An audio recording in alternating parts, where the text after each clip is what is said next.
Hello, and welcome back to Read the World. My name is Derek Main, and I review translated literature. And today I'm sitting here in my office, and we have a really interesting, very old text that I'm going to look at kind of briefly, even though it's a huge text. And that is Blood Dark by Louis Guilloux. And this is translated from the French by Laura Marris, and this is an NYRB Classics. This edition is about 500 pages, so you can see it is a monster, very thick. 1935 was when it was written. It didn't seem, from my studying and looking at it, to get a lot of buzz outside of France during its time. But it's sort of having a renaissance of maybe like a lost text of existentialism. It's praised, even on the back you see it's considered a masterpiece by Guy, Marot, Camus, and Pasternak, but remains the least known in English of France's 20th century blockbuster novels. So I started reading this because Agnes of Beyond the Epilogue and then Michael of Knowledge Lost, we were going to all do it as like a buddy read, kind of pick one book. And various things happened. It didn't work out that way. So I think I'm the only one of the three that finished it. And I wanted to go ahead and get in a quick review. My review, as always, is not going to give away anything. But this is a philosophical text. So there's not as much to give away. It's more, this is going to give you a lot of stuff to think about. So let me give you, I guess, the basic plot of Blood Dark, which is pretty simple, actually. A philosophy teacher in a very small provincial French town during World War I Scripture is his name, and it's a mocking name that students have given him as a play on Critique of Pure Reason by Kant. So Scripture is the name that he goes by, but he has a name, and I have to say that he is called Scripture so often that we're just going to call him that. I forget what his given name is. So it's going to follow him, and it's one day in the life of this provincial French town during the war. It has that like busyness, fun, gossipy sort of like soup that these kind of towns do. The thing while I was reading it that I kept thinking back to, my very first review was Laszlo Krasnoharkai's Baron. Where's the book so I can actually get it? All right, there it is. Baron Weinkham's Homecoming. I had to like look up to get the name of the Baron.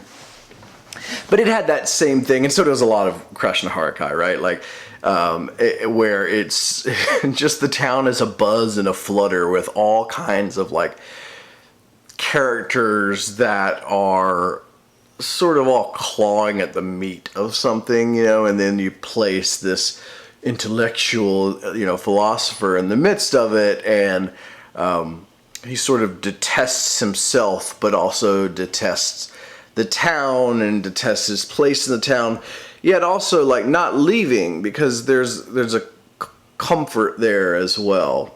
I don't know if I've done the best job of explaining that, but so much of the joy of reading this is the humor. It's a very funny book. It can be hard, not just with the translation, but 1935 French. The humor is not always immediate, but I think you do definitely get it after a while. And once you get into the rhythm of the pace of the book, like that, the humor is this town and how absurd they are. And I think their overarching arguments that are happening have to do with nationality and war. And nationality also, let's say, nationalism. Okay, so France's role in the war and the role of how we treat soldiers and how we treat war, and whether those soldiers are heroes or something else. And those are relevant questions today during all wars. And Scripture himself is, as we'll see from the quotes I talk about, somewhat obsessed with death. And I think that plays into the French philosophy that we know of, and that's a little more famous here in the English-speaking world at the time. And that stuff, of course, is interesting. Although I'll say I'm not sure that Louis Guilloux, in my opinion, added much more to the philosophical conversation that I had not already been aware of through the more popular, more famous texts. I find it interesting that it was considered a masterpiece, like in its time, and with that little group, and that group would go on to become much more famous and read and studied than him, But I think it's plotted very well, and like as a novel, it works very well and almost better than some of the other ones. You can't say that about Camus, because Camus is a tremendous novel writer. He really is. And maybe more so than philosopher at some point. But anyway, it's neither here nor there. But I think maybe that's it. Like maybe that's the appeal, is that it's this grand scope, epic, 20th century novel on World War I that does a really good job, like day in the life, but it's huge and it fills you with all these characters. Well, Scripture is going to insult someone. I won't say how, but insult someone on their nationalist behavior, and on their honor, and is going to be thrust into a duel. And first off, like there's where a lot of the comedy is. Like Scripture, like you just cannot imagine this guy in a duel. He lives with, a woman of ill repute, I think is the best way to put it. Like someone who, but there's maybe a love there and maybe not. But like Scripture's like, he's respected for sure as an intellectual, but he's also made fun of like throughout the whole town. There are attempts to harm him physically. I don't believe necessarily so, although he thinks so. But definitely like making fun of him like throughout. Like people want to pull pranks on him. He's like that kind of character and guy, and his air about him sort of like asks you to bring it on. Well, anyway. Imagine that kind of guy preparing for a duel. And so much of it is going to be him preparing for a duel. And then eventually having with Naboset the duel or whatever ends up happening with that. So that's the plot. There's not a ton to it. I will say that I read 500 pages and there's not a ton to it, isn't that? I will say that I read this book. We did it in sections, and at first we were all reading it together, and then that's when the life stuff happened. But we were doing about 120, 130 pages a week. That was an interesting way to do it, because I would like kind of pick back up, and you go right back into Scripture's world. I'm doing that right now with another NYRB Classics, and this is the long ships, and like I love it unconditionally. Like it's so much fun. Blood Dark is cool. It's good. If you're into existential philosophy, if you're into French literature, you should read it. But it's not, in my opinion, like, mind blowing. It won't make any sort of top list for me, whereas Long Ship's good. But it's fun to sort of do books like that way. I'm not used to it. Usually I just like read straight through. But during lockdown quarantine, I've been doing it a little differently. I've been reading a few different things at a time, God forbid, and it's been interesting. So I liked that, like every Monday I would pick it back up and I'd go right back into Scripture's world in this weird town, and I enjoyed it. So let's talk about his Guilloux's obsession and thoughts on death, and let's start right off at page 8 of a 500-page book. Not much would change the day he stretched out just like this in his coffin. What difference would it make? Nothing missing but the little voice in his head, so vain, so obsessive that he pompously called his thoughts. Nothing missing but the coward's angst that clutched his heart. And so you're going to get right there from page 8. Scripture's talking, or thinking.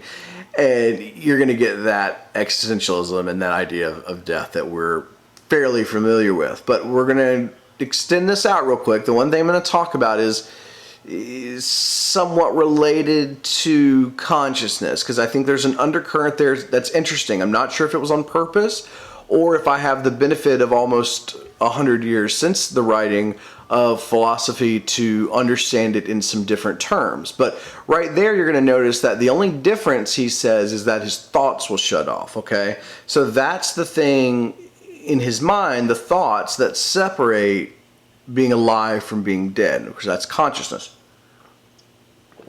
All right.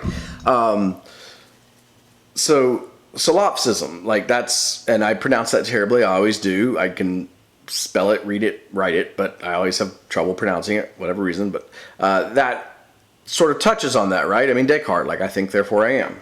Let's keep going. So page 226 on death.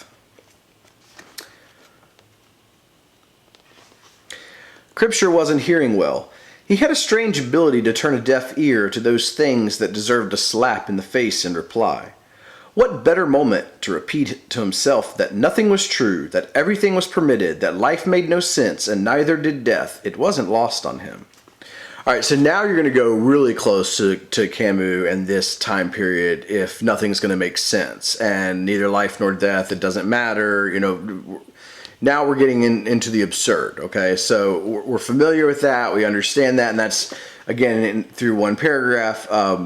And life and death make no sense. Oh, hi, Gidget. Do you want to be on camera? I don't know if Gidget wants to be on camera, but in case she made it, that's Gidget. So, okay, back to death. Page 384. This was interesting. We even get a little bit of the bureaucracy of death. And that only exists for the living. Of course, perhaps everything only exists. Anyway, he entered his study where the lamp was still lit. So many things to do before this encounter. It had just occurred to him that one didn't expose himself to death like this without at least taking care of certain papers. As for a will, he had none. Despite the specter of death, which was always present in him, he'd never dared to write that document of capital importance, through which one's assets and money were given to another. Maybe he feared, through some superstition, that the act would bring a faster death. But there was no time left to avoid it. The hour had come to apply himself, to write what he must call his last wishes, in a firm, clear hand, in precise terms, so that no one could doubt the soundness of his mind. As much of it as possible written on official letterhead. So I thought that was interesting as to buttress this sort of part of the conversation, and the part that I found most fascinating in Blood Dark, which is death. The bureaucracy of that, right? Like he hasn't written his will, but also interesting, like that superstition. You know, clearly he's afraid of it. He's obsessed, you know, with it. And there was one other part, even as I was, I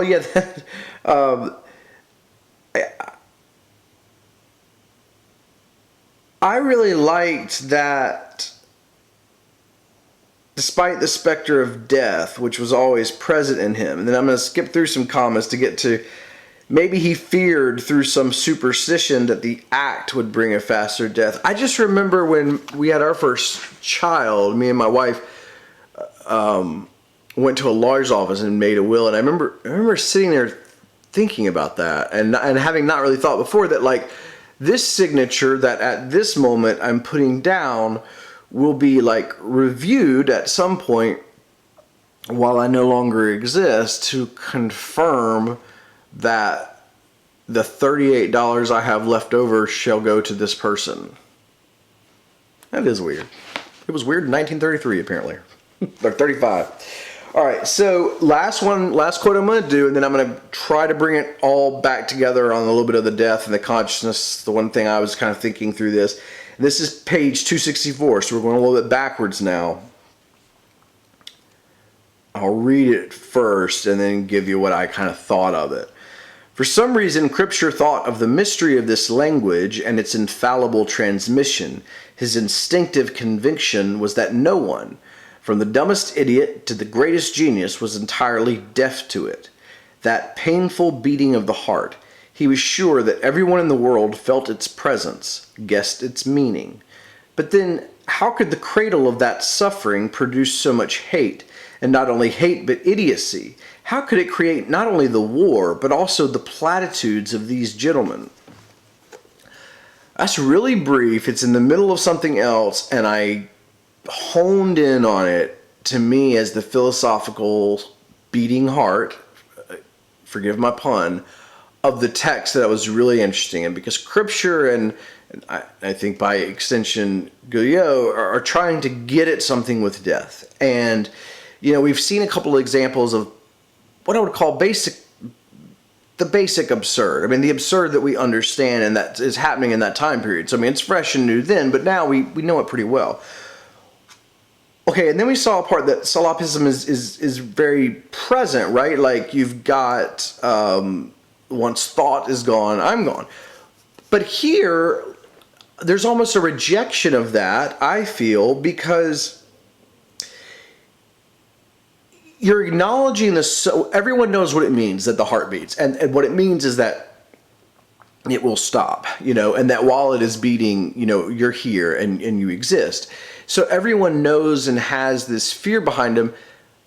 But then Scripture wonders why that causes madness, war, idiocy. Like, why does that cause pain in the world? And to me, it's sort of self-evident. It's like, so much of pain is almost a rejection of being born. I mean, it's also fighting back against existence, right? Because there are different ways to deal with the fact that we exist, and that's weird.